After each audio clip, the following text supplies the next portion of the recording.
So hello guys,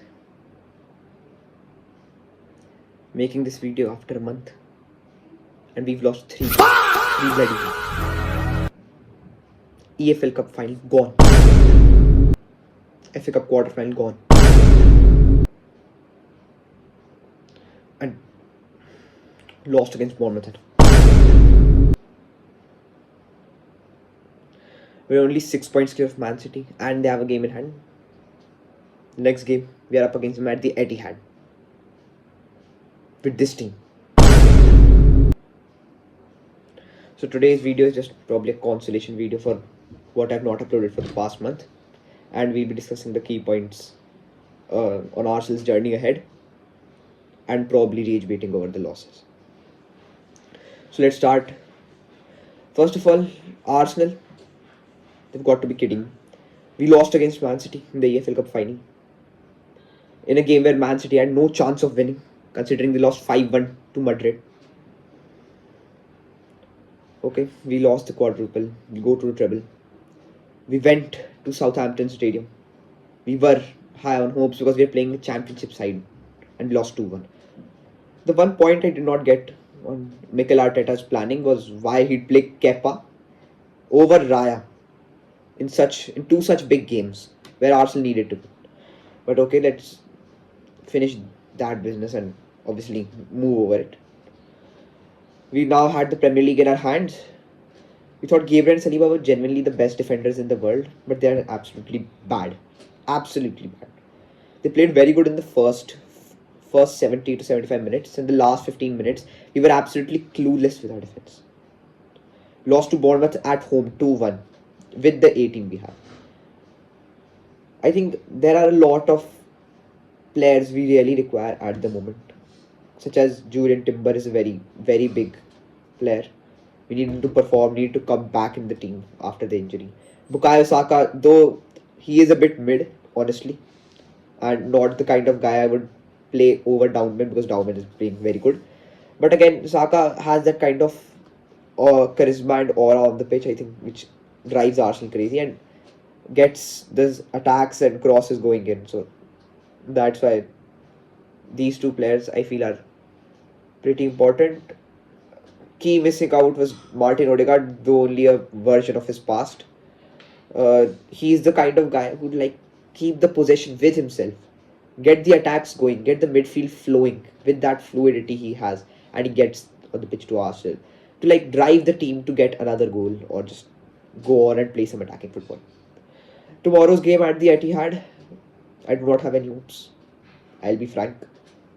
Man City are playing genuinely good football. They beat 4-0.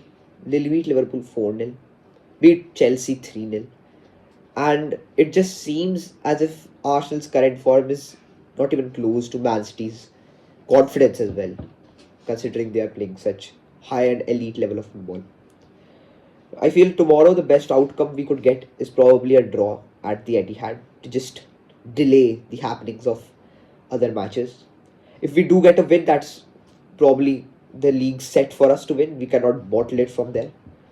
Obviously, it will take a toll on our players, especially tomorrow's game, because that is probably the final showdown of the season. If Man City win it, we are relying on all of our other games, on how we are going to win, how we are going to not bottle, especially because April is very unpredictable.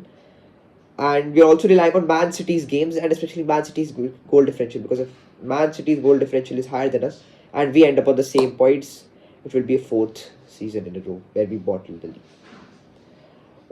Going off from the Premier League charts, we come on to the Champions League. So, not a very impressive performance against Sporting Lisbon. I think over the two legs, the first leg was David Raya masterclass. He had some very good saves in this first leg, and we just narrowly went through it with Gabriel Martinelli's good and innovative cross to Kai Havertz and a calm composed finish. Second leg was a very boring match, I'd have to admit. I was awake for about the half time of the second leg, and it was pretty boring. Both teams did not really put in a lot of effort to win the game, and I think Arsenal could have done much better. Could have won about 1-2-0, but it was a goalless draw.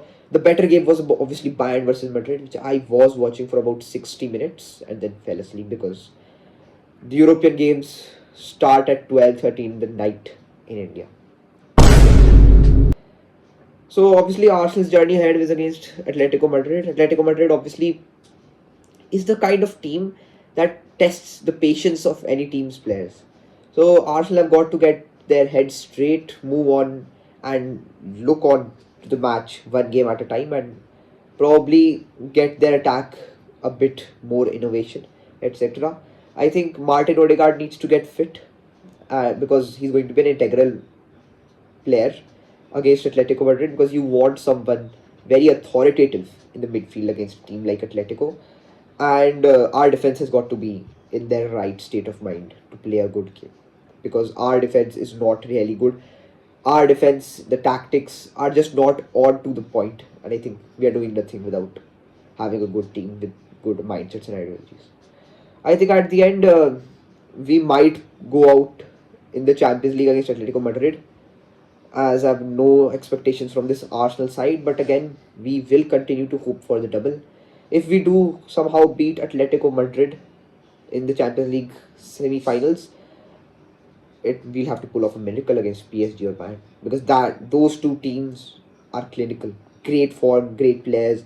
Dembele, Nuno Mendes for PSG, Barcola, Kvaratskhelia, just phenomenal. Bayern have got their trio of Diaz, Kane, and Ulis just performing pretty well. Inclusion of Jamal Musiala and Alfonso Davies also just shows how deep the how depth Bayern does have in their squad. So we'll just hope and pray Arsenal pulls off a miracle at the Etihad, get a win, go 9 points clear again, and then probably not choke in the remaining rest of the games. I think we have about 2 to 3 home games remaining. We will need absolute assurance from our club to win these. If so, Man City wins, it's up to God again. We'll have to play really good football over the remaining matches, not lose any other games, and just hope Man City just fumbles 1 or 2 games, even if it is a draw, so that we guarantee ourselves a Premier League. There is also a slight chance of a playoff between Arsenal and Man City. It's when nothing decides who the winner is, and I would not want that to happen because Man City is looking damn scary. Also, another very unpopular opinion. Arteta has been the manager for Arsenal since 2020. He was the manager who won us the FA Cup and the Community Shield in 2020.